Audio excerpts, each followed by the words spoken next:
الرجیم بسم اللہ الرحمن الرحیم الحمد للہ رب العالمین وبہ نستعین وهو خیر ناصر ومعین وصلی اللہ علی محمد وآلہ الطاہرین اللہم صل علی محمد وآل محمد وعجل فرجهم۔ توحید کی بحث تمام ہو چکی ہے۔ دین کے بنیادی اصولوں میں سے پہلی اصل جو توحید ہے اس کی بحث تفصیل کے ساتھ آپ لوگ پڑھ چکے ہیں۔ السلام ورحمۃ اللہ۔ آج جو ہے دین کے بنیادی اصولوں میں سے دوسری اصل جسے نبوت کہا جاتا ہے، اب نبوت کی بحث کا آغاز ہونے والا ہے۔ قبل اس کے کہ بحث نبوت کا آغاز کریں، ایک مختصر سا مقدمہ ہے، پہلے اس مقدمے کو بیان کریں گے، پھر نبوت کی جو اصل بحثیں ہیں اس کو بیان کریں گے، ذکر کریں گے۔ پیش درآمد یعنی مقدمہ، اصل مطالب سے پہلے جو باتیں بیان کی جاتی ہیں جن کو مقدمہ کہتے ہیں یا پیش گفتار کہتے ہیں یا پیش درآمد کہتے ہیں، ٹھیک ہے۔ پیش درآمد میں مقدمے میں انہوں نے پہلے کچھ سوالات ذکر کیے ہیں، چونکہ بحثیں جو آگے آنے والی ہیں انہی سوالاتوں کے جواب ہیں، لہذا پہلے ان سوالات کو سمجھیے۔ ہو سکتا ہے کہ ان میں سے بہت سوالات ایسے ہوں جو ہمارے ذہنوں میں بھی ہوں۔ سب سے پہلا سوال یہ ہے، کیا انسان، کیا آدمی ان لوگوں کی ہدایت کا محتاج ہے اللہ نے جن لوگوں کو نبی بنا کر کے بھیجا؟ آسان لفظوں میں، کیا انسان نبیوں کی ہدایت کا محتاج ہے؟ کیا انسان کو نبیوں کی ہدایت کی ضرورت ہے؟ کیا انسان کے لیے ضروری ہے، لازم ہے، انسان ضرورت مند ہے اس بات کا کہ اللہ کی طرف سے کوئی نبی آئے اور نبی آ کر کے انسان کی ہدایت کرے؟ یہ پہلا سوال۔ دوسرا سوال، اگر حیات بشر میں، تاریخ حیات بشر میں، انسانی تاریخ میں اگر انبیاء الہی نہ ہوتے تو اس کا انسان کی زندگی پر کیا اثر پڑتا، کیا نقصانات ہوتے؟ آسان لفظوں میں، اگر اللہ کی طرف سے انسانوں کی ہدایت کے لیے انبیاء نہ آئے ہوتے تو انسان کی زندگی پر اس کا کیا منفی اثر پڑتا، انسانوں کا کیا نقصان ہو جاتا، انسان کو کن نقصانات کا سامنا کرنا پڑتا؟ ٹھیک، یہ دوسرا سوال تھا۔ تیسرا سوال یہ ہے کہ آپ جانتے ہیں کہ باب نبوت مسدود ہو چکا ہے، ختم ہو چکا ہے، نبوت کا باب بند کر دیا گیا ہے۔ ہمارے آخری نبی خاتم کہلاتے ہیں، جن کے اوپر باب نبوت ختم ہو جاتا ہے۔ 1400 سال گزر گئے ختم نبوت کے، ٹھیک۔ ان 1400 سال کے بعد آج خاص طور سے اگر آپ دیکھیں گے تو دنیا نے عقلی اور فکری میدان میں، علمی میدان میں کتنی ترقی کی ہے، کتنا آگے بڑھ گیا ہے کہ خاتم النبیین کے بعد انسان عقلی اعتبار سے، علمی اعتبار سے بہت زیادہ ترقی کر گیا ہے۔ اگر ہم یہ بات مان لیں کہ قدیم زمانے کے لوگوں کو ہدایت کی ضرورت تھی، قدیم زمانے کے لوگ انبیاء کی ہدایتوں کے محتاج تھے، کیا وہی محتاجی، وہی ضرورت مندی آج بھی ہے؟ آج جب کہ انسان علم و دانش میں، عقلی میدان میں بہت آگے نکل چکا ہے، کل کے زمانے کے لوگوں کی عقلیں، ان کی فکریں، ان کی سوچ، ان کے تخیلات جو تھے وہ کچھ اور تھے۔ آج کے زمانے کے لوگوں کی عقلیں، ان کے تفکرات اور تخیلات کہاں پہنچ گئے ہیں؟ یہ انسان کی ترقی سے آپ اندازہ لگا سکتے ہیں. انسان کی عقلی ترقی کا اگر اندازہ لگانا ہے تو یہ مادی ترقیات دیکھ لیں.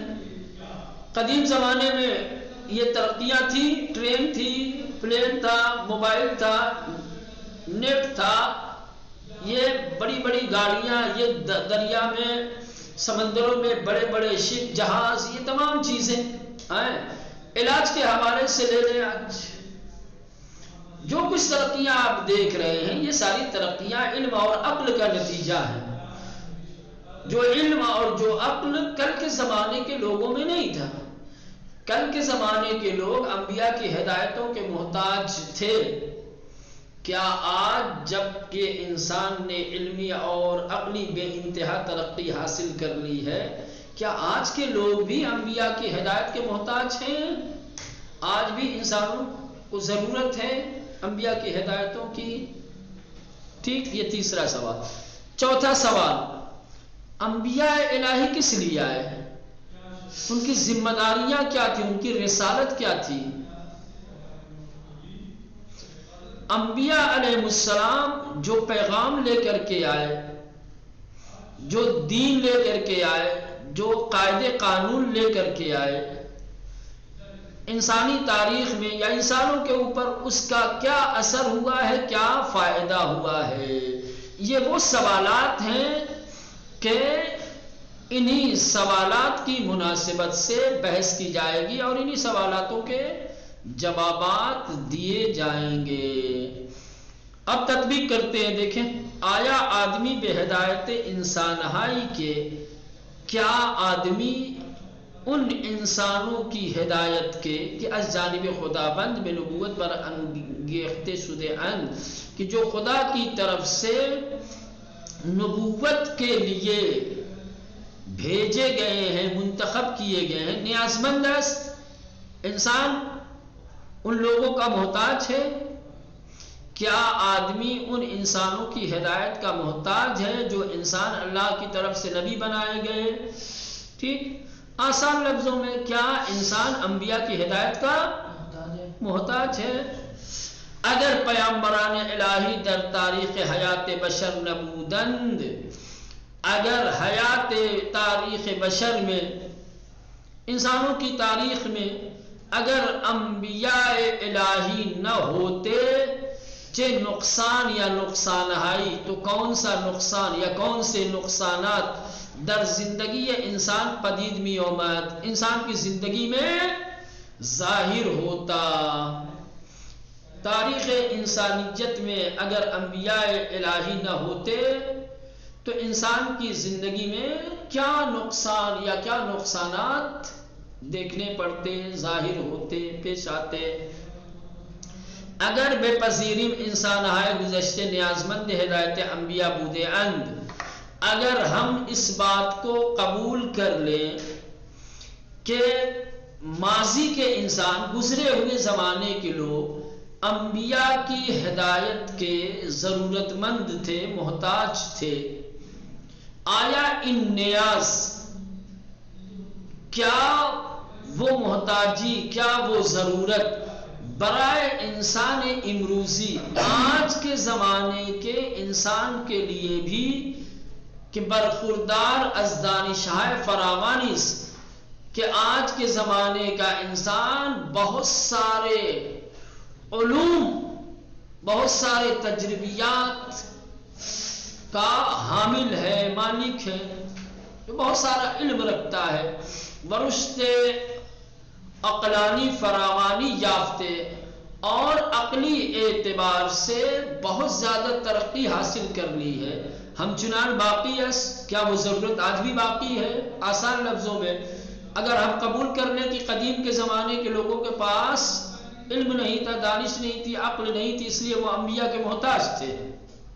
آج کے زمانے کے لوگوں نے ترقی کر لی ہے، علمی ترقی کر لی ہے، عقلی ترقی کر لی ہے، تو کیا آج کے زمانے کے لوگ بھی ہدایت انبیاء کے محتاج ہیں جیسے کل کے زمانے کے لوگ تھے؟ پیامبران الہی برائے چے آمدے اند، انبیاء الہی کس لیے زمین پہ آئے؟ رسالت آنہا چے بودے است، ان کے فرائض، ان کے ذمہ داریاں، ان کے وظائف کیا تھے. وہ رسالت یعنی ذمہ داری، ان کی رسالت کیا تھی، ان کی ذمہ داریاں کیا تھی. انچ پیامبران برائے بشر بے ارمغان آوردے اند یعنی دین، جو کچھ انبیاء الہی انسانوں کے لیے تحفے کے طور پر لائے ہیں یعنی دین. انبیاء الہی لوگوں کے لیے جو آئین، جو دین لے کر کے آئے ہیں، چے آثار و فوائدی در طول تاریخ داشتیا، طول تاریخ میں اس دین، اس آئین کا کیا فائدہ اور کیا اثر لوگوں پہ ہوا ہے. انہا برخی از پرشش ہائیس کے کہنے کہ یہ کچھ سوالات تھے، یہ کچھ سوالات تھے کہ در بحث پیغمبر شناسی مطرح، کہ جو پیغمبر شناسی میں، پیغمبر شناسی یعنی مولانا نبی شناسی، معرفت النبی، نبی کی معرفت، نبی کی پہچان کے سلسلے میں مطرح بیان کیے جاتے ہیں. وہ بے انہا پاسخ دادے بھی شود، اور ان سوالوں کے جواب دیے. جب بھی بحث نبوت ہوتی ہے تو انسان کے ذہن میں یہ سوالات آتے ہیں، اور جب یہ سوالات آتے ہیں تو ہم کوشش یہ کرتے ہیں کہ ان سوالات کے جوابات دیں. اگرچہ در این نوشتار کوتاہ نمی توان بطور مبسوط بے ہمیں پرسشائے مربوط بے وحی نبوت پاسخ داد. کہہ رہی تھی ہماری جو کتاب ہے، اس کتاب کی بنا اختصار پہ ہے. ہم نے کوشش یہ کی ہے کہ عقیدتی مسائل، عقائد کے مسائل کو ہم اس کتاب میں اختصار کے ساتھ بیان کریں. ہماری کتاب بڑی مختصر ہے. اس مختصر کتاب میں تفصیل کے ساتھ یہ جو سوالات بیان کیے گئے ہیں، ان سوالوں کے جوابات دینا ممکن نہیں ہے. ممکن نہیں ہے کہ ہم بیان کردہ سوالوں کے تفصیلی جوابات اپنی مختصر کتاب میں بیان کریں.